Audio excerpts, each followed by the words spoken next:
Hey, I know. It's another video. So work with me. It won't let me blend things together, so we're gonna have to do it this way. So welcome to our trainer. This is FMT100, and this is the second lecture, or actually, this is the demonstration. I can't say this is the second lecture. This is actually the demonstration part of our first lab, Lab 1. And what we're looking at is voltage testers. And I've got a nice simulation here, a simulator here. Uh, don't laugh too hard. This is everything I've cobbled together from here on the farm.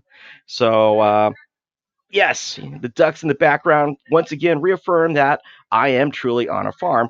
And please note, we do have power lights that say, yes, indeed, this is being powered. And check this out, I can change and start the process from a stop remote station. All right, I can stop it. Now the other process, this process one here, is this not so great. I don't like this style, but it's a uh, push pull station. They exist. They're not the greatest. They're really not. How do I say it delicately? This style, not the best, but they are out there, so you need to be aware of what's going on. I do have an emergency stop as well that will kill power to everything. So if we have our process running and we push the emergency stop button, not only do we have a really weak audible alarm, but we do have an audible alarm, and that flash that you see is not your poor little computer taking a stroke. It is actually a strobe for a visual alarm. Now we can silence the alarm, and that lets us know that, golly gee willikers, we've got a problem. Now, keep in mind, I can't start and stop. All that's been disabled. Okay? Yes, everything's disabled. I can do the same over here. So that is our simulator. And this is something that you may find out in an industrial complex. All right, so something like this. What I am going to do, though, is I'm going to kill the alarm at the moment, only because I don't know about you. I'm just waiting for epileptic seizure happen there. So as we get into controls, which is FMT 105, you'll notice that this went right back to run as soon as I reset the alarm. This is problematic, and that's why this style of start-stop is not preferred. So we've got power, and I wanted to demonstrate some of our voltage testers. All right, first guy up is our non-contact. This is the non-contact voltage tester. This is also the one with the laser distance. All right, and just push the NCV, non-contact voltage tester, and it comes on. And I'm trying to get a shadow here so you can see it has a blue light. And if we come up to an AC source, it's going to blink red, and it's going to tone and chirp and everything else. And I've got a couple other circuits here that are 120 volts. But this is our control side. So if there's no voltage, kind of does this blue thing. There's something going on here, but the voltage tester is not too sure what's going on. So that's why it's giving us the funky. But here's 120 volts, but we don't really know for sure what's going on. So this is nice because I'm not really touching the wires. And I notice my hand is far away from the wires or even any of the terminals. So in that regard, this is relatively safe because you're not touching anything. But the catch is we don't know what's going on. So once again, so non-contact voltage tester.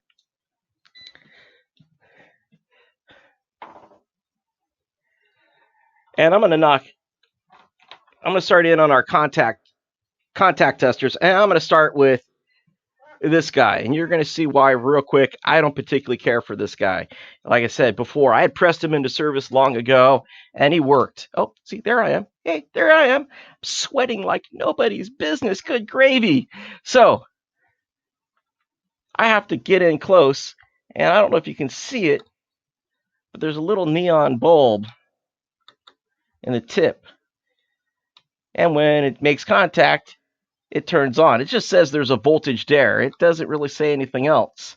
But if I go over here where I know there's another voltage, nothing. So, like I said, he's out. I'm not using him anymore. So I got this little guy. And once again, this guy's more of a demo. I may throw him in my jump bag. I'm still on the limb on that one. Out on the limb. But anyway, so what's nice is I can have the probe stuck in the back. So now I can keep my fingers away, and I can still go in. And this time, it lights up, and it's lighting all the way up to 120 volts. So here's 24, 48, and then 120. So if we go back and kind of review, we've got 24 volts AC, 48 volts AC, 120 volts AC. So 1, 2, 3. I'm going up to the third one. That's 120 volts. So that's great. But what about over here? Barely lit. So I've got something right around 24 volts or 32 volts. Not sure which one it is. So this one is telling me, yes, there's a voltage, but not what kind of voltage it is. Is it AC, DC? So not bad. Yes, there's a voltage, but what am I dealing with? What am I up against as far as that voltage? I'm going to bring out the old-fashioned wiggy here. So here's the old-fashioned wiggy. Once again, I can still put the probe in, so I don't have to. Oh dear, I'm going to have to do it the old. Oh dear Lord. How am I going to do this so you can see? I'm working on that.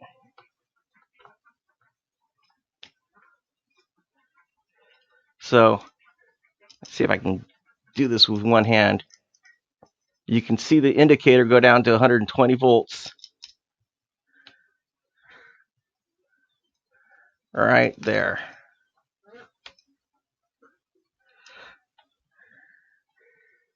And even the indicator right up the top is,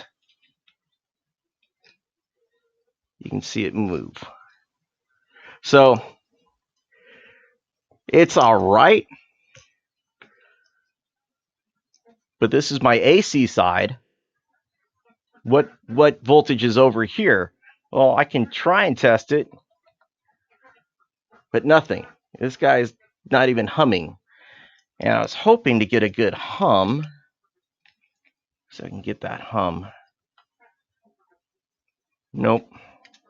So there's a slight hum. There's a vibration as you're using the wiggy and you're testing the voltage. This thing vibrates a little bit, which is nice. Don't be afraid when it happens.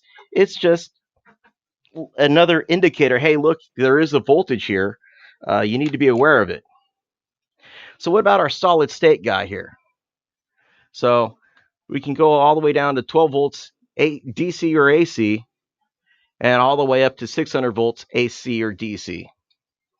So I'm going to start on my problem one, which is my AC. I don't particularly care for AC all that much. Nice, loud, and we're going all the way up to 120 volts. But what about on my control side? What have I got going over here? And it indicates, it lights up DC and 24 volts DC. Yes, all the controls here are 24 volts DC.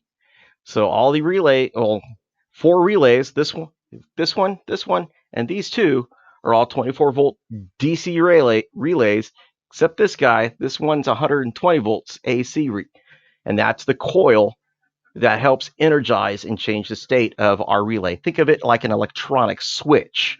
So when the coil is energized, when there's power going to the coil, this switch changes position. So we've got 24 volts and then 120 volts. So really nice, solid state, lets me know how much and what kind of voltage I'm dealing with.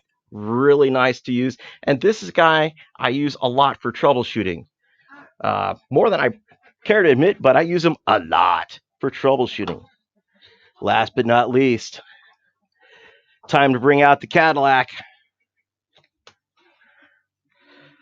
So bringing out the digital multimeter, I'm going to start with AC, which is the little squiggly line over the voltage.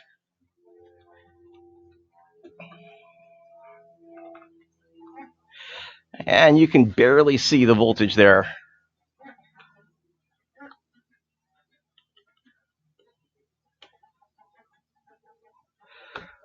You can barely see it. It's 117 volts. So it's 107. Hey.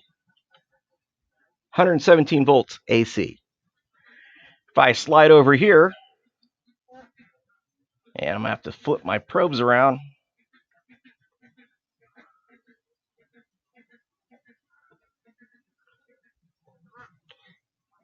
Giving me a really weird voltage, isn't it? I'm reading 1.75 whatever millivolts. But here's the catch. This is my DC side. So now I have to take my selector switch, go over to DC voltage, and test it. I got 23.99. So that's a good voltage for a control voltage.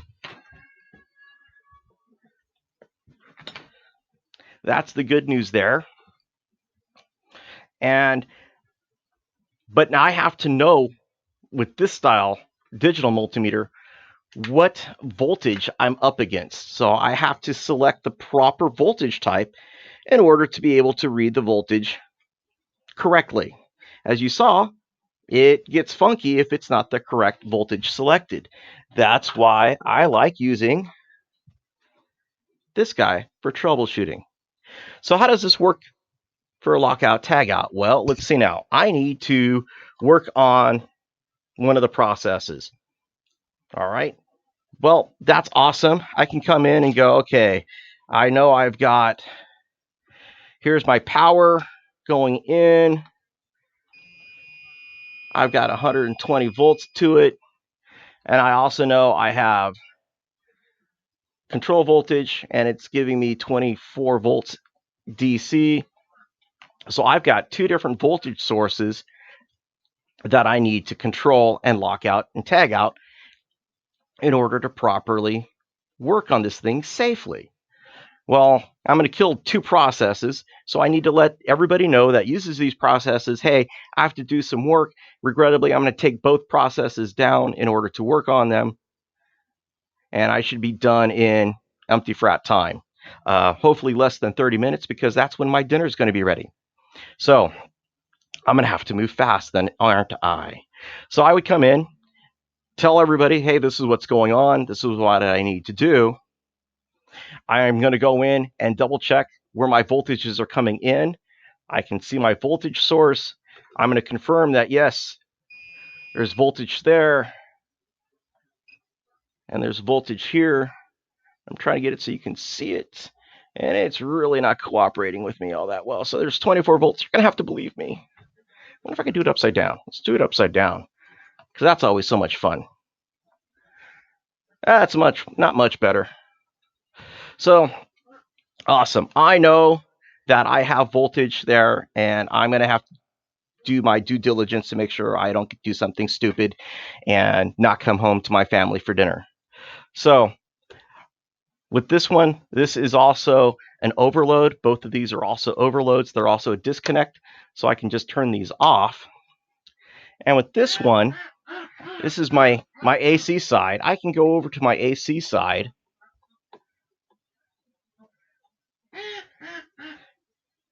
and put on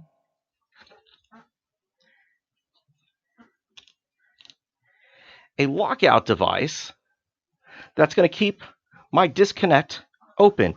When a switch is open, it is off. So that means no power is going to be allowed to go through it.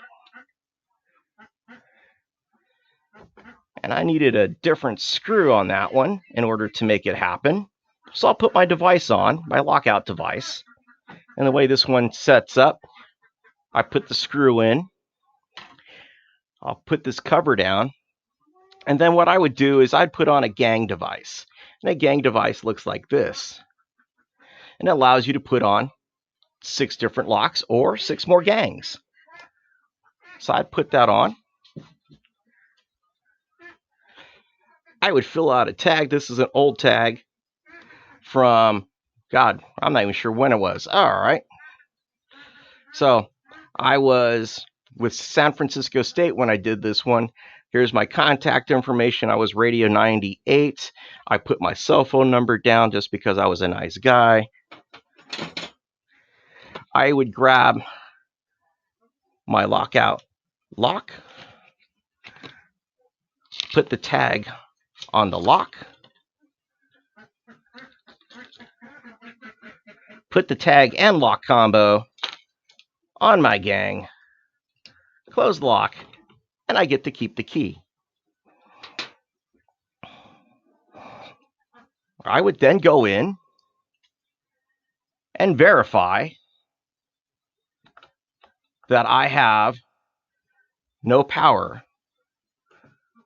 And I would go through and verify all the way up. So this is power going in to the coil here, and I would check here. That's continuity. That is not voltage, it's continuity. It says yes, I have a coil. But there's no power there. I would go underneath, and that's where the power coming out would go. I would test there. I would test on the other side of the relay because I know I had power going out to my indicator lights. Nothing there. Go underneath just for grins and giggles so I can cover my butt. This is also power going in. So because this is a hot, I'd have to go back to a neutral, which is going to be this wire here. And I'd make sure no power as well. And I would do the same on my control side. I could also go, if I wanted to be double safe, I could push the E-stop, and the E-stop drops the power to all of my relays here. I'll give that a demo in just a moment. But I wanted to go first is some of the different lockout types lockout devices you can find. So this is a nice little lockout device for circuit breakers. And you see the little opening here, and that opening goes over the tab on the breaker. So this breaker is in the off position, this one's on. So here's our little tab, it sticks out. Oops, let's see if I can go over this way so you can see it stick out a little bit better. So you would take our lockout device, it slides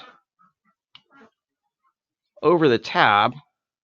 I'm trying to do this one-handed on video is really pain. You screw the knob down, screw the knob down. Oh, good gravy. And it just keeps going and going until it's nice and snug, and it keeps that tab for the breaker in the off position.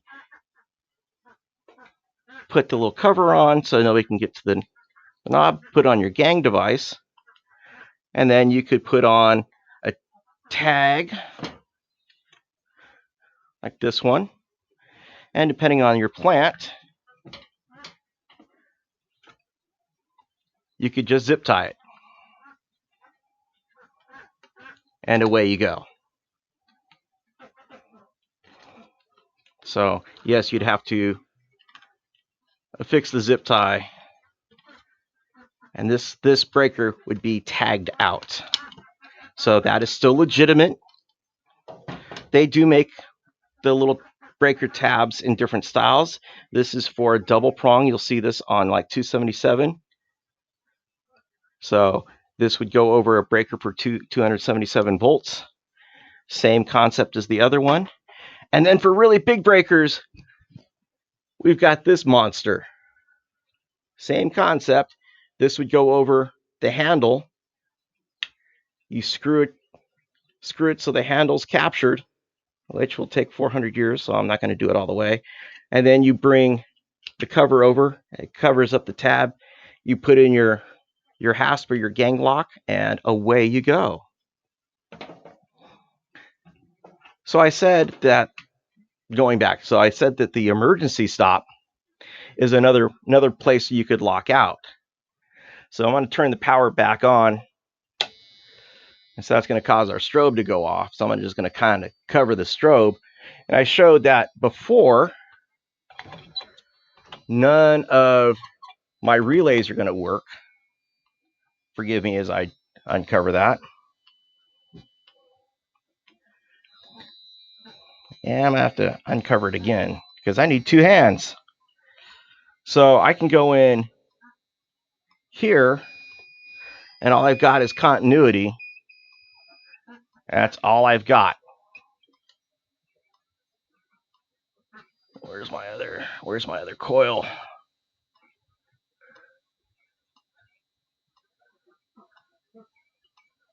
So I've broken continuity. There we go. So I've broken continuity. Yes, I've broken continuity, but I've also disrupted the power to the relays. And then remember, this relay here, the white one, is 120 volts, and we already know that guy's off because we've locked that out. And just to show that, yes, indeed, we've got continuity.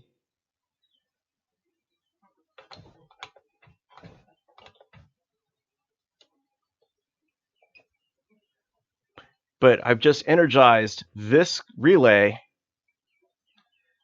and I've got 24 volts across the coil. This one just has continuity of the coil, but if I start it, I'll have 24 volts across the coil. So by pushing the e-stop, that's the other way to take it out. Once again, that beep is just continuity. There's no voltage present. All right, let's see if do it upside down again. Nope, I can't do it because I can't get in there. So anyhow, so that is the way to lock it, tag it out. To reverse the process, you get everything done that needs to get done, whatever your task is. And when you are ready to put that piece of equipment, or in this case, several processes, back in service, you make sure everything is clean. All the tools are removed, like there are no tools present. I'm going to make sure that the emergency stop has been reset. I'm going to make sure all the processes are in a stop position. And then I go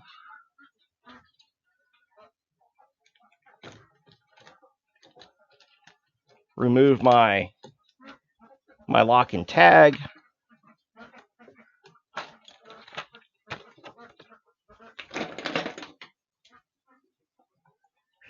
Remove my lockout device.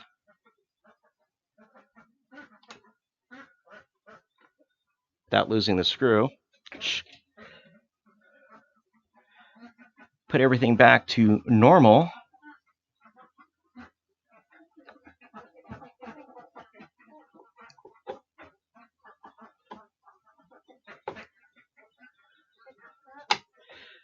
Turn the power back on, and then I'm going to verify that I've got power back to my process. 120 volts, outstanding. Make sure I got 120 volts going up to my simulated contactor. 120 volts going over to my single pole relay or single phase relay. And then I'll double check to make sure my processes work.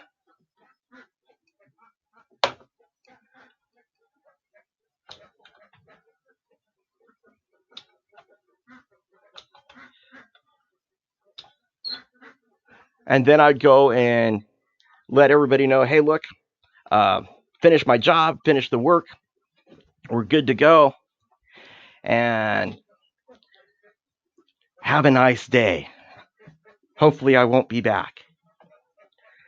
So there you go. So a relatively quick, under 30-minute demonstration of various voltage testers, a demonstration of them, and how those voltage testers would work in a lockout tagout situation, a rather simple one, but a lockout tagout situation for an industrial process. So while this is seems kind of hokey, I promise you, you're going to see wiring just as hideous in the field, if not worse. But also, I will ask that you keep in mind all of this is secondhand stuff that I had on the farm and cobbled this together. So cut me a break, okay? In the meantime, y'all, take it easy. Please, please, there is a lab assignment. It's questions that go over this. So go ahead and click on that, knock them out, and then you'll be able to move on to the homework assignment as well as the end of unit quiz. If you have any questions, go ahead and do the inbox thing with me, or go ahead and reach me by the regular email. In the meantime, please, please be safe. Use a voltage tester if you are going and have to work around anything electrical. And remember to use it safely and wisely. All right, catch you on the flip side.